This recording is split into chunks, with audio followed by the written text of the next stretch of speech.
when you detach from needs and needing somebody to be some way, and you detach from expectations and you detach from human needs, you are coming on this side. But your problem is you're dealing with human world. So now you need to make a choice. I either keep being this person who I'm going to, okay, yes, let's read the 5 love languages together tonight. And let's understand what I should do for you to make you happy and what you should do for me to make me happy. Let's understand it together. So you either decide that you're going to play that game, or you decide that you're going to set yourself free to become godlike and to be love. We live in a very interesting world where, in this world, most humans, they say love, but love to them is attachment and ownership.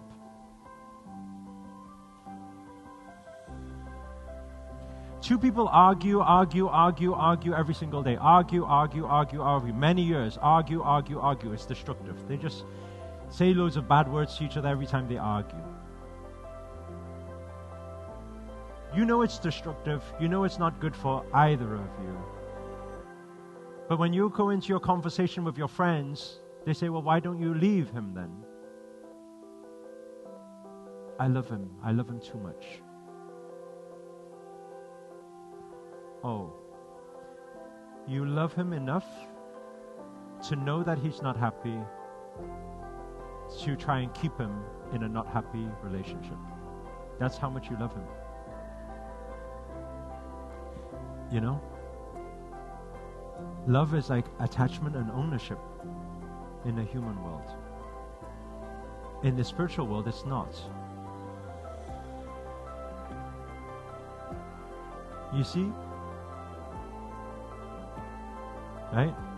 If you have a partner and your partner one day falls in love with somebody else,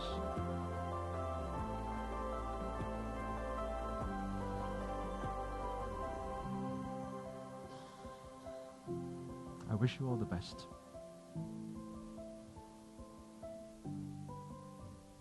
If you're happy with him, I wish you all the best. I really want the best for you.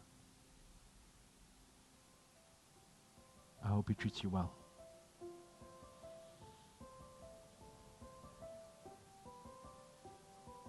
But it becomes quite hard because it becomes a time where the more spiritually awakened you become, or the more on this spiritual journey you become, you find it harder to find the right one. Has anybody ever found that?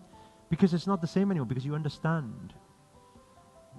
You understand that it should not be. You do not need to sacrifice for me.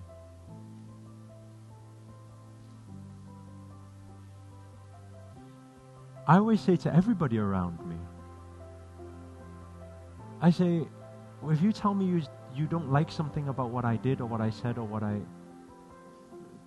are you telling me that? You want me to change?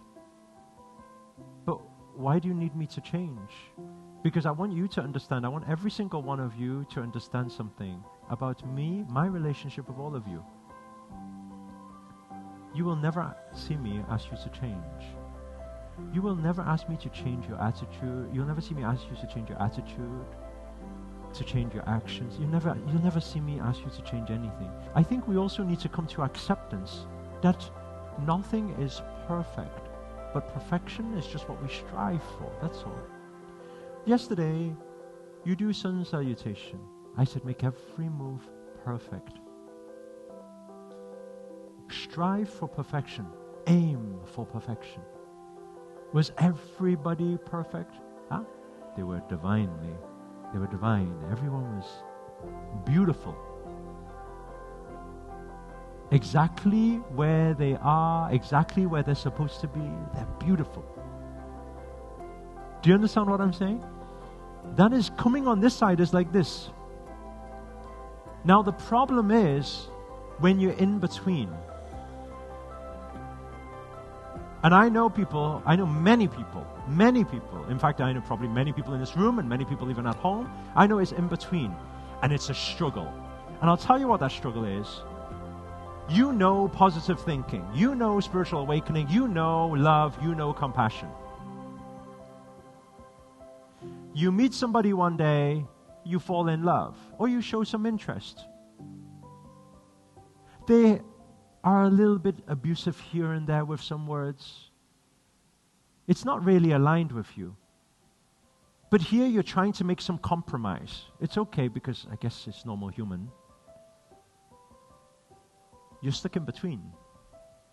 But they are still very much in this human world, with human needs, with human attachment, with human expectations. So what is the process? The process is to say, okay, I know I should allow and surrender. Everything is as it should be. I'm moving towards this side. And what happens? Everybody that is still on this side and they come into my life, I'd let it pass.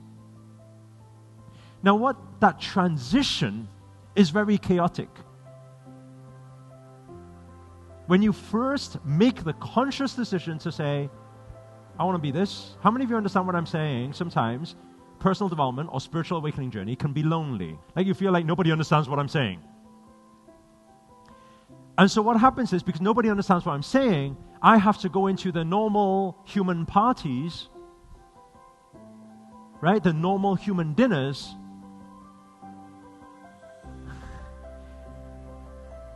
to try and feel like, oh, at least these are my family or these are my friends. Do you understand what I'm saying?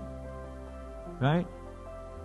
And I've been there before. I've been there all through my business journey and my spiritual journey. I've been there. And it was hard because I realized, and I don't know if you guys realize how fake the world is. The world, it's all very fake. It's all very fake. Extremely fake. It's all very fake. I'll tell you something. What's really interesting is even the personal development industry and community is very fake. Majority of it is. It is.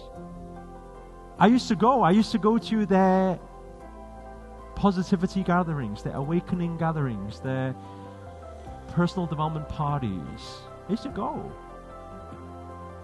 You go, everybody's dressed up nice, and I like your hair. No, you don't.